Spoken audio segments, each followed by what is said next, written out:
கர்த்தராகிய இயேசு கிறிஸ்துவின் நாமத்தினாலே உங்கள் யாவரையும் வாழ்த்துகிறேன்.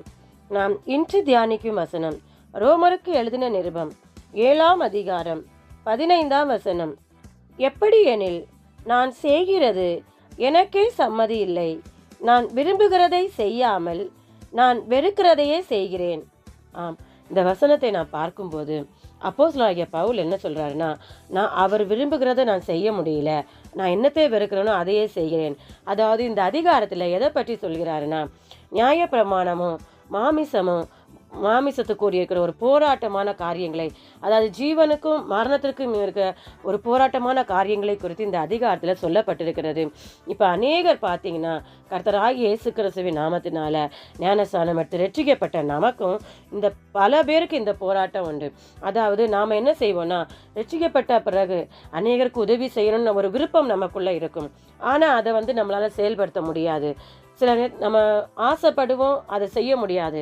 அதே மாதிரி நம்ம ஜெபிக்கணும், எப்போதும் கர்த்தரோடு நம்ம உறவாடி கொண்டிருக்கணும்னு நம்ம ஆசைப்படுவோம், விருப்பம் இருக்கும். ஆனால் நம்மளால் ஜெபிக்க முடியாது. வேதத்தை எடுத்து அடிக்கடி வாசிக்கணும், அதை தியானிக்கணும்னு ஒரு ஆசை, எண்ணம், விருப்பங்கள் இருக்கும். ஆனால் அதை நம்மளால் செய்ய முடியாது. எப்போதுமே கர்த்தரை துதித்து கொண்டிருக்கணும் அப்படிங்கிற எண்ணம் இருக்கும், அந்த விருப்பம் இருக்கும். ஆனால் அதை செய்ய முடியாது. அதை செய்யாமல் நம்ம பல காரியங்களை செய்து கொண்டிருப்போம்.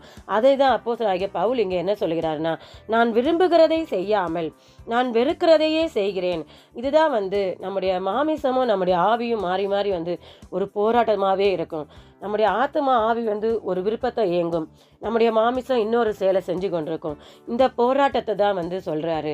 ஆனால் இன்னைக்கு அநேகர் இந்த போராட்டத்தின் மத்தியில் அநேகர் இருக்கலாம். ஆனால் இதை நம்ம எப்படி மேற்கொள்ளலாம் என்றால், இதை நம்முடைய சுயத்தினால் மேற்கொள்ள முடியாது.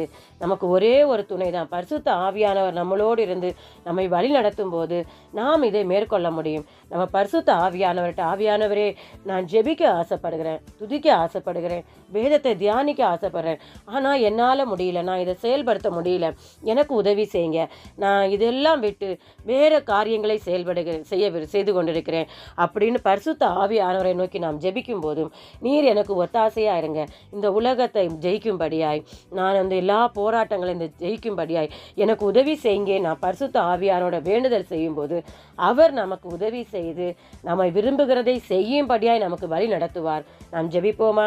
அன்பின் பரலோக பிதாவே, உம்மை நன்றியோடு துதிக்கிறோம், சோத்தரிக்கிறோம் தகப்பனே. இந்த நாளிலும் கர்த்தாவே, உம்முடைய பிள்ளைகளாகிய நாங்கள் கர்த்தாவே அப்பா, அநேக காரியங்களை நாங்கள் விரும்புகிறோம். ஆனால் அதை நாங்கள் எங்கள் வாழ்க்கையில செய்ய முடியாமல் விரும்பாத அநேக காரியங்களை இன்னைக்கு செய்து கொண்டிருக்கிறோம் தகப்பனே. நீர் அறிந்து கொண்டிருக்கிறீர் தகப்பனே. இந்த காரியங்கள், இந்த சூழ்நிலைகள் எங்கள் வாழ்க்கையிலிருந்து தேவன் மாற்றி எங்களை தகப்பனே ராஜா, உமக்கு பிரியமானதை செய்கிற பிள்ளைகளாய் நாங்கள் தகப்பனே உமக்குள்ளே விரும்புகிற எல்லா காரியங்களையும் நாங்கள் நிறைவேற்ற அதற்குரிய கிருபையும் இரக்கமும் பரிசுத்த ஆவியின் பலத்தையும் பரிசுத்த ஆவியின் கிருபைகளையும் வரங்களையும் ஈவாய் எங்களுக்கு தரும்படியாய் ஜெபிக்கிறோம். கர்த்தராகிய இயேசுவின் நாமத்தினாலே ஜெபிக்கிறோம் நல்ல பிதாவே, ஆமேன். கர்த்தர் உங்களை ஆசீர்வதிப்பாராக.